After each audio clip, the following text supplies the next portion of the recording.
tó Elédùmarè ọba ògógó ọba àjíkẹ́ ọba Afẹ́nifẹ́re ọba àjọ àpè agbẹnimọ́dẹ́yìn afúnimọ́ṣẹ̀rẹ̀gún ọba alẹ́gbẹ̀lá ní ìlẹ́yẹ ọgbàgbà tí gbára àdúgbò abọ́ ọgbọ̀gbọ̀ tí fi yọmọ ẹ̀ náà fìn ìbà Elédùmarè adúpẹ́ o kàwáyé lẹ́nìí ìbà àwọn àgbààgbà obìnrin akáṣọlérí mọ́lẹ̀rú obìnrin bambam tán yanyan àfijù ẹlẹ́yẹ tí wọ́n bàtà dẹ́ àfijù àgbààgbà tí sòkùtùkùtù mọ́wọ́ ìbà yín o ìbà láàánú ògiri òkú ọ̀bẹ̀lẹ́kún sunkún kẹ́rù ọ̀bẹ̀lẹ́kún ọ̀bẹ̀lẹ́sọ̀rọ̀ tí ò tó dáṣẹ́ ẹlẹ́kún sunkún láàárọ̀ yìí ṣẹ̀jẹ̀ oníbísùnmí láàárọ̀ yẹn sùn fún ẹbára sílá tọ́pa èṣù mọ́sẹ̀ ilẹ̀ Yorùbá mọ́sẹ̀ mi bàbá àṣánà mọ́sẹ̀ àwọn olólùfẹ́ mi lórí ìkànnì yìí gbogbo ọ̀tá pátá ni wọ́n bá wa dojú ìjà kọ ilẹ̀ ọ̀gẹ́rẹ́ dọwọ́ rẹ̀ ìbalẹ̀ ọ̀gẹ́rẹ́ afọkúrẹ́rẹ́ lápò kàtó lápò rí bí kò lójú balẹ̀ ilẹ̀ alanu ilẹ̀ ìbàrẹ̀ o tó adébàṣe dé ó yẹ ká ti wá lórí ìkànnì láti àárọ̀ ṣùgbọ́n kò sáàyè ọwọ́ dí gan àti bí ìjẹrin sákòókò tá a wà yìí ọwọ́ mi dí gan ọ̀pọ̀lọpọ̀ yẹn ló ti pè wá sórí aago tí wọ́n rí wa rí bá sọ̀rọ̀ ọwọ́ dí ẹ má bínú sí mi ìyẹn nìyẹn mi òkè ọ̀hún ni ò já rí tì yín ó kù díẹ̀ à sọ̀rọ̀ agbára lọ́wọ́ Ọlọ́run ọba ní tí mo mú wá lónìí náà ni ọ̀rọ̀ lúbìlú ṣe rí káàkiri Ọlọ́run ọba tó nìkápọ̀ ọlá alágbára lórí ohun gbogbo kó kàn gbalẹ̀ Yorùbá kó jẹ́ arọ́nà tiwa bá lọ.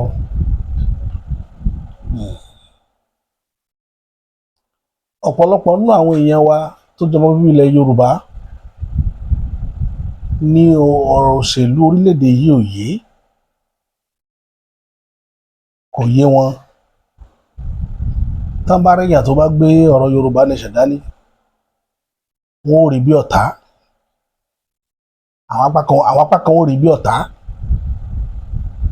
táwọn kan bá tún wá rí ẹnìkan tó tún gbọ́rọ̀ òṣèlú pé àbá Bọ́lá Ahmed ní o Bọ́lá Ahmed ní o wọn ò tòrò àwọn èèyàn náà bí ọ̀tá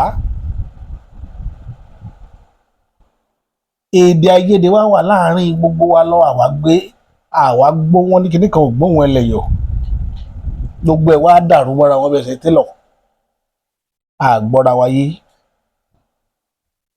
níbi tá a lọ gan àmọ́ lélẹ̀ tí sì ń fi gbogbo àkọ́sí àkùdé fún gbogbo ohun tá a gbé dání. àkọ́kọ́ náà mo fẹ́ ṣàlàyé kankan fún wa tí mo fẹ́ ká mọ̀ lónìí ẹ̀yin tẹ́ ń pariwo bàbá Bọ́lá Ahmed Tinubu pé ọmọ ẹni òṣèdí bẹ̀bẹ̀rẹ̀ ká fìdílẹ̀kẹ̀ sí di ọmọ ẹlòmíì nǹkan ti bàjẹ́ kọjá bẹ́ẹ̀ ṣe rò ó mo sọ̀rọ̀ kan níbi ọdún mélòó kan sẹ́yìn nígbà tá a wà ní táyé bàbá Bọ́lá Ahmed Tinubu tá a jáwé olúborí tí gbogbo ẹ̀ wá ń rí bí ó ṣe lóun ò rí mo sọ̀rọ̀ kan jọ́nà omijé bọ́ lójú mi ẹni tó bá rántí ìbò tó gbé bàbá Bọ́lá Ahmed Tinubu wọlé ní 2023 mo ṣe wàhálà gan wàláì mo ṣe wàhálà ẹlòmíín náà ṣe o ṣùgbọ́n lọ́dọ̀ tèmi mi lọ́kàn ara mi mọ̀ bàbá Bọ́lá Ahmed Tinubu lè má mọ̀ pé mo ṣe wàhálà lórí àwọn tó mọ̀ mí mọ̀ pé mo ṣe wọ́n mọ̀ pé mo dààmú mo sọ̀rọ̀ débi pé ó dé stage kan àwọn tó yẹ ká yájú sí wọn lórí ọ̀rọ̀ bàbá Bọ́lá Ahmed Tinubu ṣùgbọ́n nígbà tí kíní yóò mọ so èso tí wọ́n á ń so lónìí a rí àwọn kan dẹ̀ sọ fún wa ń gbà yẹn pé ṣé Tinubu lẹ fẹ́ tẹ̀lé ẹ jẹ̀bi bọ kì í retí mẹ̀kúnnù ro àwọn ológun tí gbogbo òfin tí ó mọ̀ sí láyé ẹ láìtì náà wọ́n fi bọ̀ mo lè mi wá ní bàbá Bọ́lá Ahmed Tinubu mi ò rí bẹ́ẹ̀ ìdí nìyẹn mo á ní bàbá gbogbo tẹsán pátá mo gbọ́ bọ̀ ìnígbà ìsàtẹ́bì máa ń dẹ èmi máa ń dẹ dópin ni mo gbọ́dọ̀ rẹ́yìn election yìí pé bàbá yẹn wọlé torí àdéhùn tí mo bá àwọn onílẹ̀ ilẹ̀ Yorùbá sọ nìyẹn. Nínú ìgbàgbọ́ mi mo nígbàgbọ́ pé àkọ́kọ́ tọmọ Yorùbá yóò kọ́kọ́ tukọ̀ orílẹ̀-èdè rí ní ìgbà tí Bọ́lá Ahmed ọmọ Tinubu jáde, pé kò sí ẹ̀yà Yorùbá àbí ìran Yorùbá tó kọ̀ǹtẹ́sì rí tó wọlé, pé alákọ̀ọ́kọ́ lélẹ̀ màá lẹ́yìn pé mo dẹ́sẹ̀ rẹ̀ dópin. Èmi àti ìyàwó mi gan èdè ayédè fẹ́ lé bẹ́lẹ̀ láàrin wa torí ìyàwó mi sọ so many things pé bàbá tó ń wò yìí bàbá yóò lè ṣe nǹkan kan. Mo bínú sí ìmọ̀tẹ́ sọ̀rọ̀ síra wa, a lè má da síra wa láàrin oṣù kan lórí ọ̀rọ̀ bàbá Bọ́lá Ahmed Tinubu, but nígbà tí bàbá bẹ̀rẹ̀ sí ní paidán àwọn dán yẹn mo fẹ́ sọ̀rọ̀ lé lórí lẹ́nìí. Bàbá mọ nǹkan tí ń ṣe, wọ́n dẹ̀ good, wọ́n ní làákàyè gan, wọ́n máa ń pa òṣèlú, ṣùgbọ́n wọ́n máa ń lo gbáǹkó níbi tí ẹ̀ka ti lo gbáǹkó. Ẹ̀yin tẹ́ ẹ mọ̀ pé ń padà bọ̀ lẹ́lẹ́kejì pẹ́ wàá ara wẹ́ẹ̀bẹ̀ sọmọ Nàìjíríà bẹ́ẹ̀ ṣe ṣètò lù lákọ̀ọ́kọ́ kò bójúmu tó, kò bójúmu tó. Àwa ò mọ̀wé o ṣùgbọ́n a lọ skul, a mọ̀wé ṣùgbọ́n a lọ skul. A sọ àwọn fáktì kan fún àwọn economist orílẹ̀-èdè lẹ́nìí. Ṣé rí principle tẹ́ lò, principle inú òwe ni mo máa ń sọ gbogbo àwọn èèyàn kì í believe. Àwọn èèyàn ti máa ń believe nínú research táwọn kan ṣe títí ń pẹ́, tágbà bá ti ń dé bá àwọn research kan yóò mọ fade. Èmi nígbà wọ́n kan pé tí èèyàn bá wà tí bá ń rí oúnjẹ mẹ́ta jẹ lójúmọ́ ṣùgbọ́n tí ò bá ní ìfọ̀kànbalẹ̀, àwọ̀ ẹni náà ò ní yàtọ̀ sí tẹni tí ò jẹ rárá. Mo lè ṣòro tó dé bá Nàìjíríà economy tẹ̀ ń wò yìí. Economy Nàìjíríà tí àwọn Bọ́lá Ahmed Tinubu ń plan bó ṣe rí nù. Ẹni tí ń oúnjẹ mẹ́ta jẹ ṣùgbọ́n kò ní ìfọ̀kànbalẹ̀. Ṣé ẹ mọ̀ pé oúnjẹ mẹ́ta tí ń jẹ yẹn kan jẹ lásán ni, kò ní wúlò lára rẹ̀ nítorí pé àìní ìfọ̀kànbalẹ̀ yẹn, àìfẹ̀dọ̀ lórí òróró yẹn ni ò ní jẹ́ kó oúnjẹ yẹn gba ibi tó yẹ kó gbà lọ lára rẹ̀. Mi mọ̀ bóyá gbọ́ àlàyé mi yé dáadáa. Àwa kọ́ nínú ẹkọ́nọ́mì tiwa nígbà tán kọ́ àwa. Èmi mọ̀ bóyá àwọn gbọ́ ní skul tiwọn.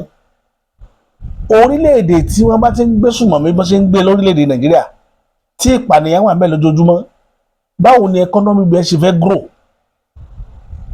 Mo nìkan tí mò ń point out tó.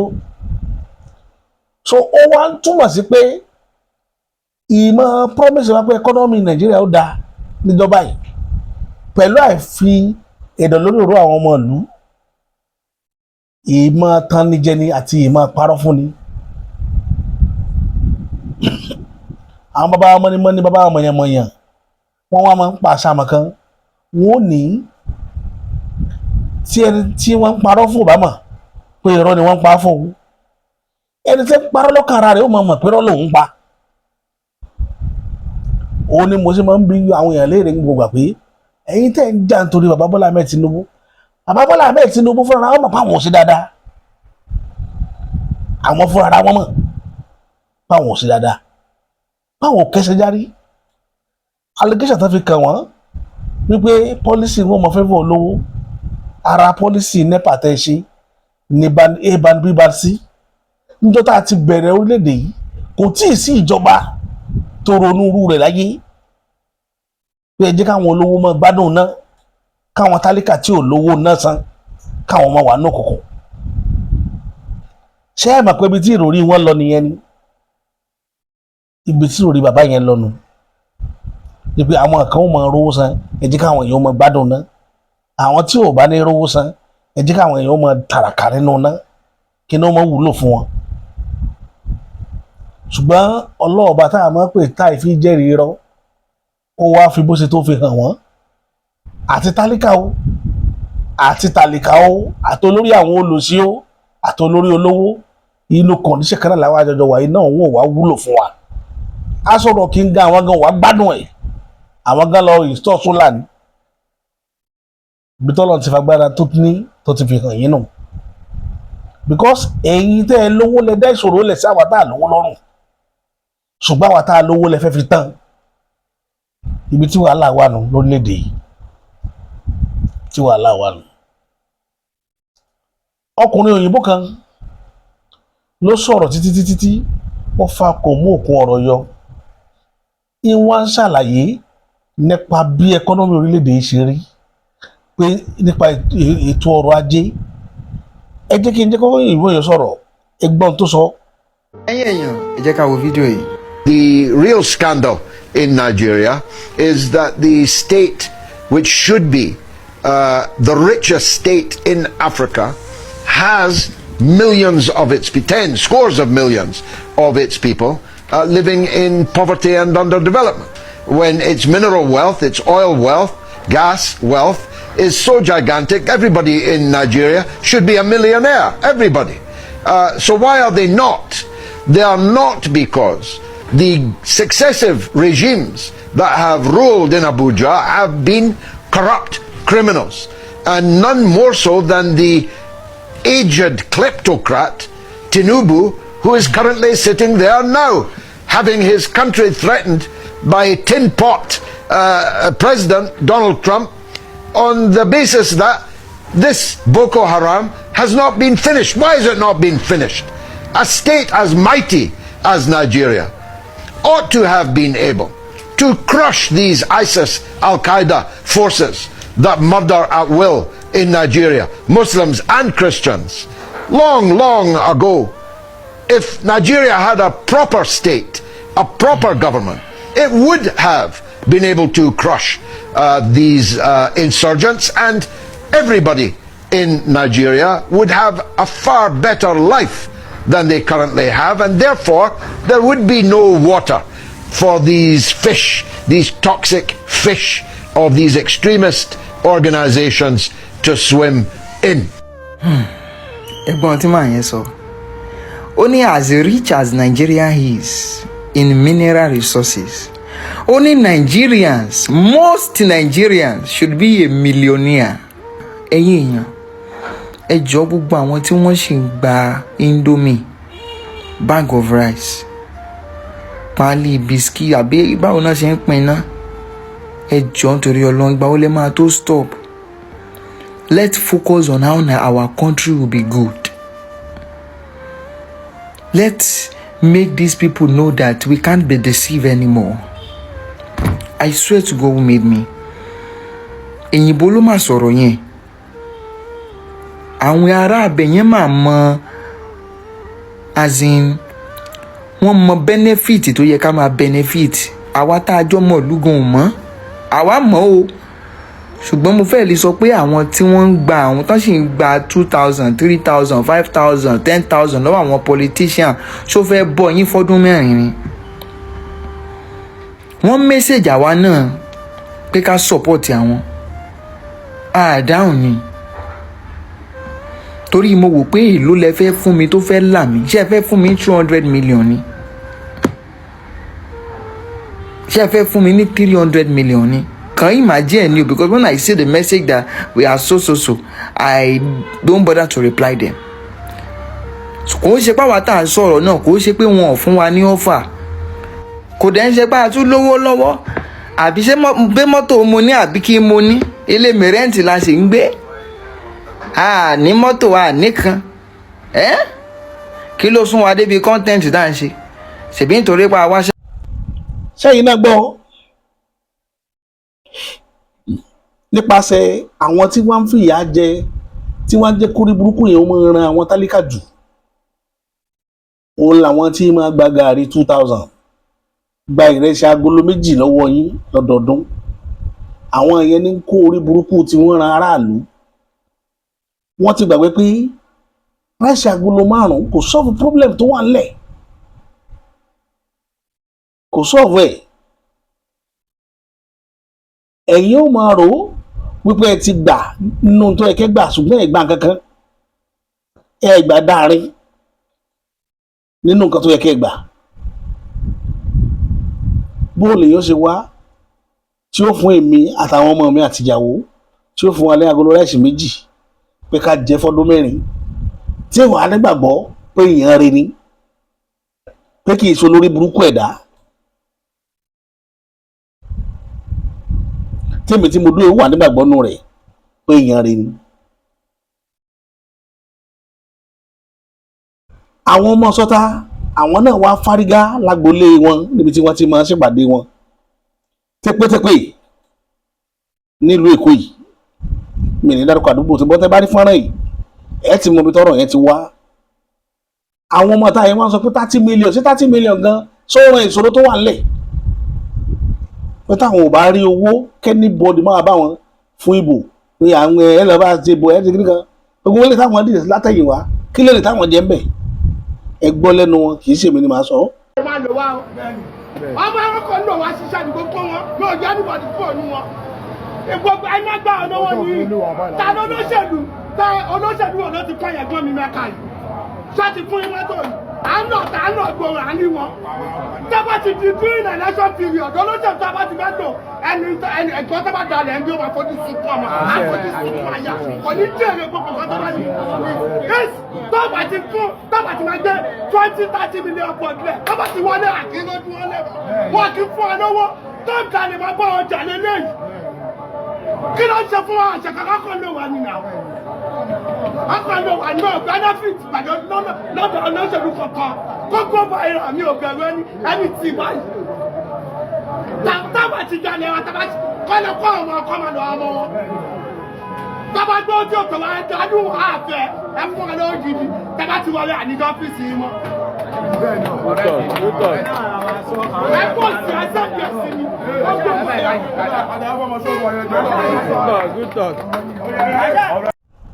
ìyẹn wá lọ bẹ́ẹ̀ yẹn ẹ̀yin ènìyàn mi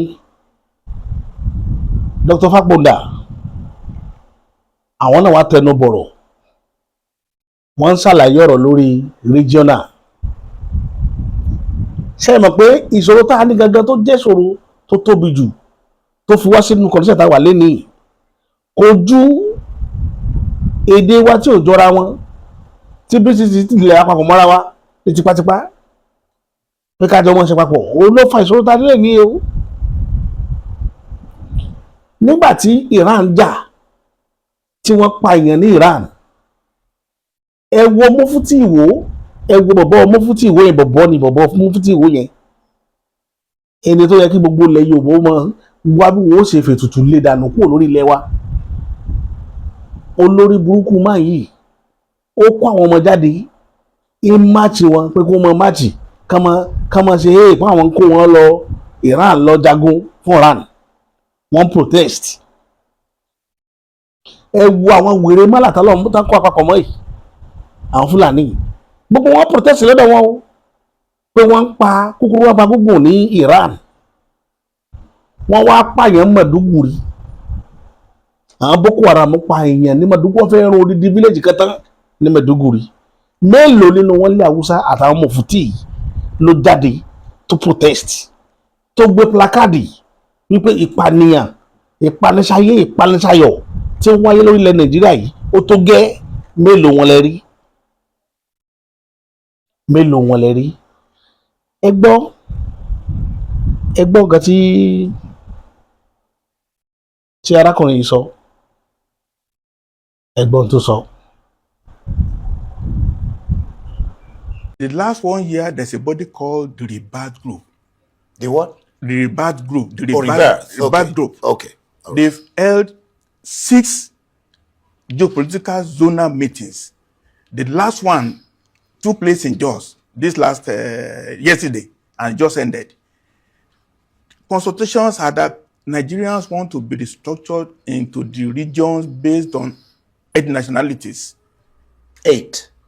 Ethnic nationalities. Oh, ethnic. Okay, good. That's people who own the territory for which they occupy. And the consensus is just universal across all the regions. Did you hear him? You heard what he said, right? That is the best thing I've heard so far this year. We are in the month of March. What you've just heard is the best thing I've heard so far. And to go a bit further, I have an alternative. If they cannot do it like that, so that we can have true federalism, please cut the north away from the rest of Nigeria. Let there be a north, probably a middle belt, and a south. The north is not contributing anything to the development of our nation. Nigeria cannot grow. 1 million Tinubu joined with 1 million Obi will not make it work, except these people cue into the developmental plans that some of us have in mind. Otherwise, the system in the north will not permit Nigeria to move forward. They are a clog in the wheel of progress for Nigeria, and I mean it. Their religion, their culture, their way of life will not permit Nigeria move forward. Imagine a country where people are pied. Let me use the word pied every single day. And you don't see them carrying placards, no form of manifestation. Then they will say they are brothers. They will be bold to make the people of Iran their brothers. We are not one country. Yes, it hurts that the people of Iran are buying. What about your own people in your country? Does it not affect you? We are not one, no. Anything we una lie make una dey talk. We are not one at all. ọ̀rọ̀ lẹ́gbọ́n yẹn, we are not one at all. Mi ò ní ọ̀rọ̀ Fẹlá ni. Ó ní we are not one at all. We are not one at all o. Àbí Nigeria man original. We are not one at all o. I'm a Yoruba man original. I'm a Yoruba man original. We are not one. Well, Hausa, we are not one with Igbo. We are not one. The best bet nílé ayé yìí ni kólúkálùkù dá wà láyé ara rẹ̀. A kàn ń fi irọ́ parọ́ fúnra wa lọ́dọọdún ni. Àṣírí bẹ̀lẹ́gbẹ́ lẹ́nu mi lénìí. Bàbá Bọ́lá Ahmed Tinubu mọ̀ dáadáa wípé àjọra wa. Gbogbo ẹ̀yin tẹ́ ẹ rò wípé bóyá àwa kan à ń gbọ́ against Bàbá Bọ́lá Ahmed Tinubu. Àgbọ́ against wọn. Ọ̀rọ̀ lẹ́yìn náà gbọ́ yìí. Àwọn ilẹ̀ Yorùbá inú Yorùbá ò dùn. Mi ò mọ̀ bẹ́ẹ̀ ṣe fẹ́ ṣe election yẹn. Ní tí ọ̀dẹ̀ jẹ́ kí inú àwọn ọmọ Yorùbá ó dùn sí Bàbá Bọ́lá Ahmed Tinubu kò ju ọ̀rọ̀ tí mo sọ láti gbà yẹn. Wípé wọ́n máa pa kúkúrú ńlẹ̀ Yorùbá bàbá ò ní sọ̀rọ̀. Nígbà tí Buhari wà ń bẹ̀ tánà béèrè débẹ̀.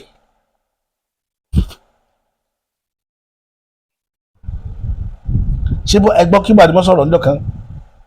Tí wọ́n gbogbo ń pa Fúlàní. Ifò kí Fúlàní lọ káyàn mórí oko. Kẹ́ni yẹn wá kọ́ wọlé wá yájú ti Fúlàní lọ. Buhari ó sọ̀rọ̀. Ó sì wá já wa ní ó dàsìkò tiwa. Tẹ́ máa fi wá gún lágídí. Tẹ́ wá rọ́rọ̀ tiwa rò. Yorùbá ń bínú Bọ́lá Ahmed Tinubu lọ́wọ́. Gbogbo everywhere ẹ wo ọ̀rọ̀ tí olóyè Sunday Igboho sọ lẹ́nu ọjọ́ mẹ́ta yìí. Ẹ wo báwọn èèyàn ṣe gbanájẹ lórí ẹ̀. Ọ̀rọ̀ tẹ́ tí olóyè ẹ̀yin mò ń bá wí, ọ̀rọ̀ tẹ́ ẹ lọ sọ tẹ́ ẹ sọ pé Àtíkù àti Òbí wọn gbọ́dọ̀ wá sílẹ̀ Yorùbá wá campaign. Ṣé pé àwọn èèyàn gbanájẹ gan Yorùbá ló gbanájẹ jù lórí ọ̀rọ̀ yẹn? Kí ló fà á? Ẹni agbójú òkùnlé ò jẹ́ ní agbá ni. Ẹni agbójú òkùnlé kò jẹ́ ní agbá. Ẹni tẹ́yìn rò pé ó ṣe dáadáa sí ìran Yorùbá kò ṣe dáadáa sí ìran Yorùbá rárá.